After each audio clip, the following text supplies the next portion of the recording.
নবরাত্রির 9 দিন তো নিরামিষ রান্নাবান্না হচ্ছিল। আর নিরামিষ রান্না মানেই তো কী রান্না করবো কিছুতেই খুঁজে পাই না। সেরকমই একদিন কী রান্না করবো ভাবতে ভাবতে ফ্রিজটা খুলতে খুলতে দেখি অনেকগুলো কাঁচা কলা রয়েছে, যেগুলো দিদিভাই দেশ থেকে এনেছে, মানে আমার মামার শ্বশুরবাড়ির গাছের। ভাবলাম এই কাঁচাগুলো দিয়ে একটু কোপ্তা কারি করি। আমার আধা বাঙালি বর আধা নন বেঙ্গলি বর কাঁচা কলার কোপ্তা শুনে তো তার চোখগুলো উঠে গেছিলো কপালে। সে আবার কি করে খায় সে কিছুতেই বুঝতে পারছিল না।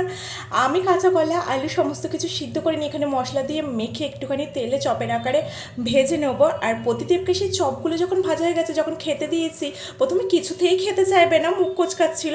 তারপরে চপটা এক কামড় দিতে না দিতেই তার মাথায় উঠে যাওয়া চোখ দুটো আবার চোখের জায়গাতেই ফিরে চলে এসেছিলো।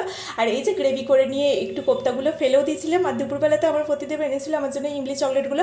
তবে ওই যে কোপ্তা করলাম, ভাত হলো, কিছুই কিন্তু আজকে দুপুরে খাওয়া হয়নি, কারণ টিফিনটা আজকে আমাদের অনেকটা বেলাতে হয়েছিল। তাই দুপুরে সবাই মিলে ফল টল খেয়ে ঘুমিয়ে পড়েছিলাম। বিকালে উঠে একটু ছাদে গেছিলাম, আর সেই ড্রাগন গাছগুলো যেগুলো আমি বলছিলাম ডালপালা গজাচ্ছিল না, বেশ সুন্দর বড় হয়েছে প্রত্যেকটা গাছ। সন্ধ্যেবেলায় সন্ধ্যে দিয়ে এসে এখানে সবাই মিলে বসে পড়েছিলাম আলু টিক্কি নিয়ে। আর ভেতো বাঙালি বলে কথা, দুপুরের ভাতগুলো তো রাতে খেতেই হবে। চলে আসতে হবে, আসি দেখাবে নতুন।